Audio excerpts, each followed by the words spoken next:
Nuk I shpëtojnë dot drejtësisë. Ajo që ka ndodhur në Shqipëri është e njëjta gjë që ka ndodhur në shumë vende të tjera të Europës së Lindjes.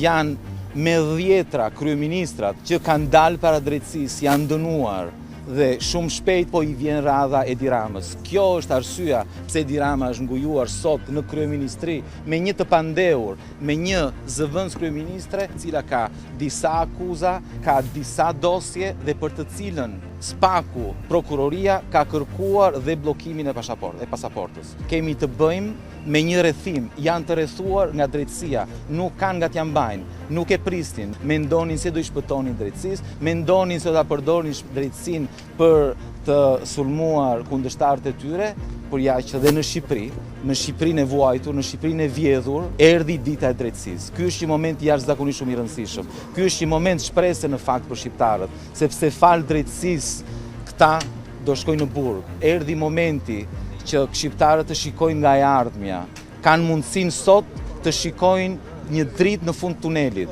Ka ardhur dita që të fillojmë të ndërtojmë diçka të re, të ndërtojmë një Shqipëri ku mund të jetojnë gjithë, ku mund të jetojnë gjithë në mënyrë të ndershme.